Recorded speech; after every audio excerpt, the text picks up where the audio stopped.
Hi class, welcome back to Anamika ma'am's classroom. Today I am going to discuss about algorithm and flowchart. So, algorithm and flowchart, especially in flowchart, there are some symbols and I am going to discuss about these symbols. Okay, so let's start with me. Today's lesson, first I am going to discuss about definition of algorithm, means what is an algorithm. Then what are the characteristics of a good algorithm, which algorithm we can call a good algorithm and which one is bad algorithm, not good. Then what is flowchart. Then features of a flowchart. Features also called characteristics of a flowchart. Then flowchart symbols. There are some symbols used in flowchart. To draw a flowchart, we are using some symbols. So I am going to discuss that symbols. Then at last of my video, I am discussing some question answer. So please follow this video till the end. So, what is algorithm? An algorithm is a sequence of instructions to get the result. You nothing to worry, you can write down in a simple English language. So, why we need, what is the need to learn algorithm and flowchart? This is the previous section of if you start to learn any type of programming, maybe Java, maybe C, maybe C++.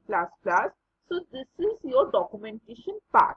So algorithm and flowchart first you learn, then you start to learn any type of programming language. In ICSE and ISC you have Java. In CBSE you have C++ and Python also now introduced, and in West Bengal board they have C. So whatever language you are going to learn, you must know before that algorithm and flowchart. So this is the use of algorithm and flowchart. Whatever we are going to do, just write down in a simple English language, stepwise and in a sequence. This is called only algorithm. Later on, in my later videos, I will discuss about how to write down algorithm. Now, what is the characteristics of a good algorithm? First, each step of an algorithm must be precisely defined. So, you don't need to write down much more. Just you precisely define each and every step in short. Then an algorithm must contain blocks that will help to solve problems more efficiently and logically. You are going to discuss how to solve a problem. Suppose if I taking an example how to add two numbers, then in algorithm how you have to write down step 1, accept a number in A. Step 2, accept a number in B. Step C, add A plus B and store in C. And step 4, display or print C. And step 5, stop. So this is how to write down an algorithm. So whatever your problem, maybe the problem is addition of two numbers, then you have to efficiently and logically you have to do. First you don't write down add A plus B, because before that you have to take A and B. You are asked for A and B, then only you can add those numbers. So it must be in a particular sequence and must be logical. Then third point is it should accept a set of inputs and produce a defined output. So it takes a set of inputs. For my example, addition of two numbers. Inputs you required. If I am telling you, please add two numbers, then you ask me, please ma'am, tell me two numbers. So your input for addition of two numbers is your inputs are A and B. That means two numbers are your inputs and your output is after you addition, after you add two numbers and you store it in a variable, suppose in C. So this is the result is your output. So for addition of two numbers, set of inputs are two numbers and output is the after addition, the result is the output. So each and every algorithm you have some set of inputs and with those inputs after calculation you have to produce an output. Then it must be terminated after a finite number of steps. So you should be at last to write down stop, and after a finite steps when your whatever you are going to do it's over, you get the output, then you should terminate your algorithm. Then next step is characteristic is it should be independent from a computer programming language. Just now I have told you that there are different programming languages: C, C++, Basic, Java, Python. So whatever the programming language may be, but the algorithm is not dependent on that particular programming language. It is common for all type of language. Then next point is it should develop a platform for writing programs. That also I already discussed that. For writing, your next step is you are going to learn how to write the program. So this is the previous step. So this is the platform for writing programs. The next step is you start to write program, and this is the previous step to develop that programming logic. So this much you have as a for algorithm characteristics. Now flowchart. What is flowchart? The algorithm when you whatever the algorithm you have written, when you are going to write in a pictorial form. That means in some symbols, you are not in English language. In a symbol, you are going to discuss the same thing, the same problem. Then that is called flowchart.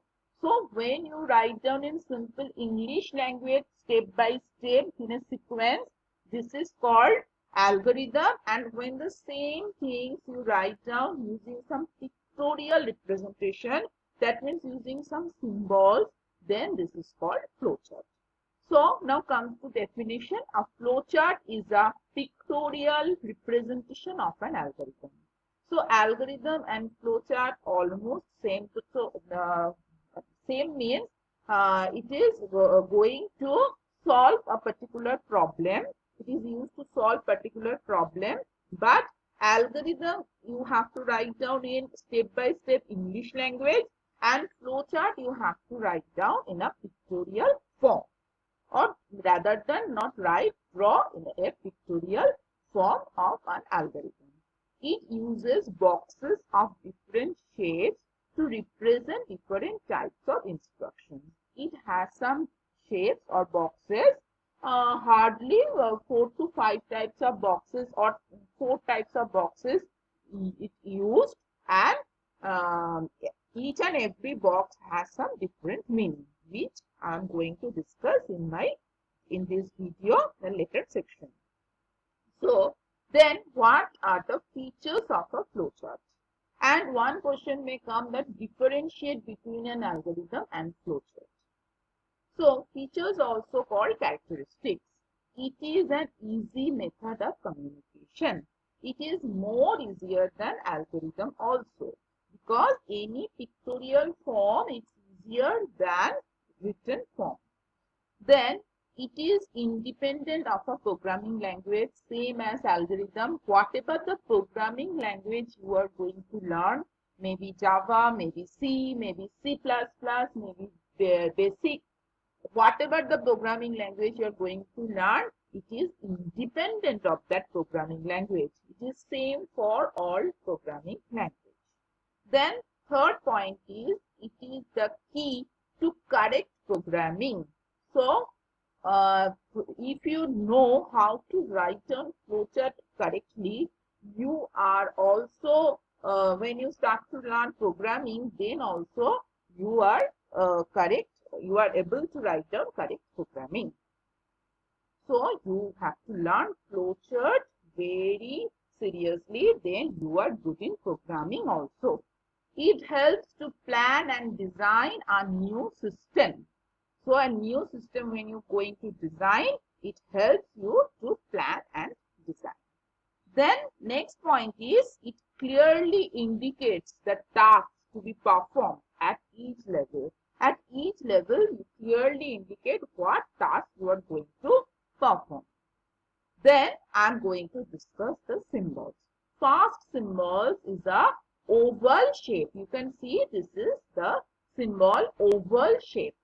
This type of box is called start or stop box. With this box, we start our flowchart. In between, we write down start, S-T-A-R-T, start. And after you end your flowchart, the same symbols used, these symbols only used for stop also. And then in between, you have to write down stop. This is start box also as well as stop box also. So what is the purpose of box? This box, oval shape, this is used at the beginning and at the end of a flowchart. Okay. Then next symbol is one rectangle.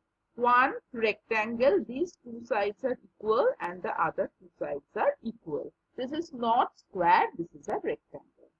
So this type of box is called not rectangle box. The name of this box is process box. Why process box? Because this is used to perform mathematical tasks. So any type of calculation, suppose if you are going to add two numbers, then here you can write down C equal to A plus B. If you are going to multiply two numbers, here you write down C equal to A into B. So what type of calculation you are going to do, that means addition, subtraction, multiplication, division, percentage, average, what type of calculation you have to do inside this box only. So processing you have to do here, that's why this box name is process box. Now next one is, this is called parallelogram, and the name of the box is input or output box. Using this box, you take input as well as same box you have to draw to produce your output. When you take two numbers for addition, suppose you have to draw this type of box and you have to write down accept A, comma B, or accept A, accept B. And after addition using process box, you have to add C equal to A plus B. Then this box again you use to display your output, which is C. Display C or display or print C. So then stop. So this is used like oval shape used for start and stop. This parallelogram used for input as well as output. Now next one is, this is one rhombus, and the name of the box is decision box. When you have to take one decision, then you use this type of box. When you have to choose to suppose if A greater than 0, that means positive, and if no, then it is negative. Then if you have to choice, then you have to choose between two options, then you go for this type of box. Then there is some arrow lines. This is called flow lines. So you have to join all the boxes. These flow lines help you to join all the boxes. Okay. So show you the control, flow of control, where it goes on. Then what type of question answer? What is a flowchart? What are the characteristics of features of a flowchart? What is an algorithm? What are its characteristics? Define the following and draw their symbols. Process box, terminal box, input output, decision box, and flow lines. So Thank you for watching my video. Please share.